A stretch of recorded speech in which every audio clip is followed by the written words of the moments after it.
एक गांव में देवरानी और जेठानी रहती थी। जेठानी अमीर थी और देवरानी गरीब थी। देवरानी का पति जंगल से लकड़ियां काट कर शहर में बेचता था। वो अक्सर बीमार रहता था। देवरानी अपनी जेठानी के घर का सारा काम करती थी।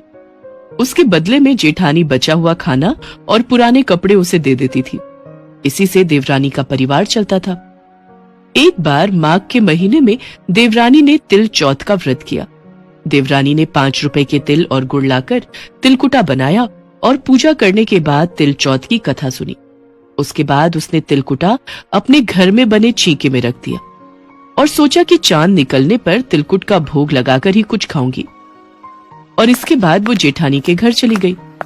जेठानी के यहाँ खाना बनाने के बाद उसने जेठानी के बच्चों से खाना खाने के लिए कहा। बच्चों, खाना तैयार है, तुम कहो तो लगा दूं? नहीं चाची, अभी बिल्कुल भी भूख नहीं है। चाची, जब माँ खाना खाएंगी तभी हम भी खाना खाएंगे। अच्छा तो जेठ जी आपको परोस दूं? अब अकेला क्या ही खाऊं? सुधा और बच्चे जब खाएंगे मैं भी तभी खा लूंगा। सुलोचना, आज तो किसी ने भी खाना नहीं खाया, तो आज मैं तुम्हें भी खाना नहीं दे सकती। आज तुम जैसे तैसे गुजारा कर लो, सुबह होते ही बचा हुआ खाना ले जाना। अब क्या करूं, घर पर तो कुछ भी नहीं रखा, सब भोजन की राह देख रहे होंगे। देवरानी के घर पर उसका पति और बच्चे खाने की आस लगाए बैठे थे। आज त्योहार था।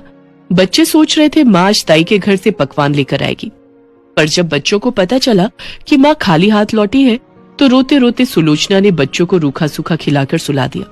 उसके पति को भी बहुत गुस्सा आया। सारा दिन काम करके भी 2 रोटी नहीं ला सकती तो काम क्यों करती है? तू वहां पर काम करने गई, पूरा दिन काम करके खाली हाथ लौटी। पति गुस्से में आ गया और सुलोचना को कपड़े धोने वाली लकड़ी से पीटने लगा। पिटाई के दौरान धोवा टूट गया तो पट्टे से मारा। इसके बाद वो बेचारी गणेश जी को याद करते करते पानी पीकर ही सो गई। उस दिन गणेश जी उसके सपने में आए और बोले, धोवना मारी, पाटा मारी सो रही है कि जाग रही है? कुछ जाग रही हूँ, कुछ सो रही हूँ। भूख लगी है, कुछ खाने को दे दो। मैं आपको खाने के लिए क्या दूं? मेरे घर में तो अन्न का एक दाना भी नहीं है। जेठानी जो बचा खुचा दे देती थी, आज तो वो भी नहीं मिला। पूजा का तिलकुटा छीके में रखा है, वही खा लो। बाल गणेश जी ने सारा तिलकुटा खा लिया और बोले, धोवना मारी, पाटा मारी निपटाई लगी है, कहाँ निपटूं? इस घर में जहाँ आपकी इच्छा हो वहीं निपट लो। अब कहाँ पहुँचूं? कब से तंग कर रहे हो? मेरे सिर पर पोंछ दो और कहाँ पूछोगे? गणेश जी तो बाल लीला कर रहे थे। वो तो अपने छोटे रूप में सुलोचना की भक्ति से प्रसन्न होकर उसके सकट व्रत का फल देने आए थे। सुबह जब सुलोचना की नींद खुली तो वो हैरान रह गई।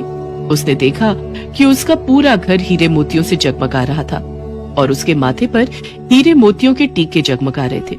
हे गणेश जी, आपने तो मुझ दुखियारी के सारे दुख दूर कर दिए।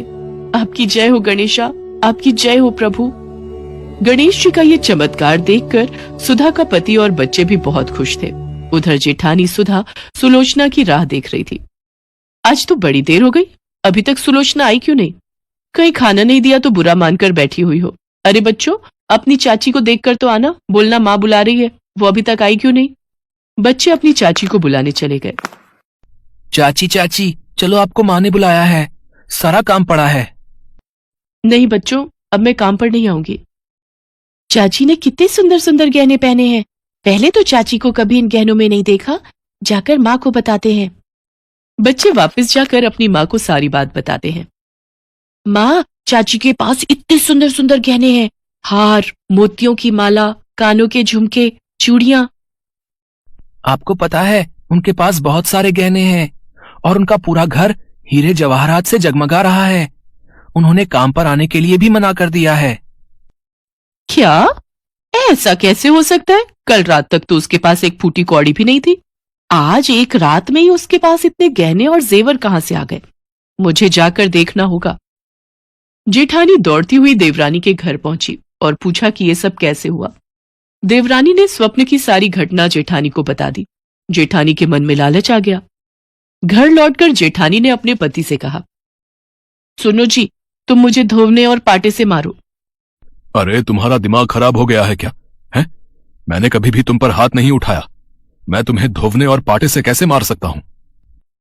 जेठानी जब नहीं मानी और जिद करने लगी तो उसके पति को उसे मारना पड़ा। उसके बाद जेठानी ने ढेर सारा घी डालकर चूरमा बनाया और छींके में रखकर सो गई। गणेश जी तो सब जानते थे कि जेठानी लालच में आकर ऐसा कर रही है।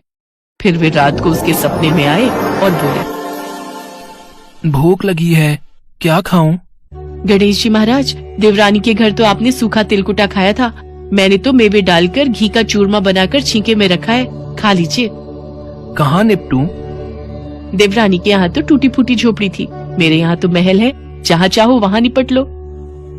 अब पोछूं कहाँ? देवरानी का माथा तो गंदा था, मैंने तो चमेली का तेल लगाया है, मेरे माथे पर पोंछ लो। धन की लोभी जेठानी बहुत खुश थी। वो सुबह जल्दी उठ गई। उसने सोचा कि घर हीरे मोतियों से भरा होगा, पर जब उसने चारों ओर देखा तो पूरे घर में गंदगी फैली थी और बहुत तेज बदबू आ रही थी। उसके सिर पर गंदगी लगी थी। उसने गणेश जी को याद किया। हे गणेश जी महाराज, ये आपने क्या किया? आप मुझसे रूठे और देवरानी पर प्रसन्न हुए। भाग्यवान, तेरे पास सब कुछ था, फिर भी तेरा मन नहीं भरा। देख ले अपने लालच का नतीजा। आज तेरे लालच के कारण ही भगवान गणेश हमसे नाराज हुए हैं। सुधा माफी मांगने लगी। तब भगवान गणेश प्रकट हुए। सुधा, ये तुम्हारे द्वारा किए लालच का फल है। तुमने लालच के वश में आकर मेरा स्मरण किया, पर मैं तो प्रेम का भूखा हूं। मुझे रूखी सूखी भी यदि कोई भक्त प्रेम और श्रद्धा से भोग लगाता है तो मैं उसके भंडार भर देता हूं। पर जहां लोभ और बेईमानी होती है वहां मेरी कृपा कभी नहीं होती। मुझे क्षमा कर दीजिए प्रभु, मैं आज के बाद कभी भी लालच नहीं करूंगी, सबसे प्रेम से रहूंगी। सुधा को अपनी भूल का एहसास था, इसलिए भगवान गणेश सुधा को क्षमा कर देते हैं। सुधा देखती है उसका पूरा घर साफ हो चुका था और चमक रहा था। भगवान गणेश ने सुधा को सबक सिखाने के लिए माया रची थी। इसके पश्चात भगवान गणेश अंतर्ध्यान हो जाते हैं। उस दिन से सुधा भी अपने व्यवहार में परिवर्तन ले आती है। दोनों देवरानी जेठानी भगवान गणेश के आशीर्वाद से अपने अपने घर में सुखी थी।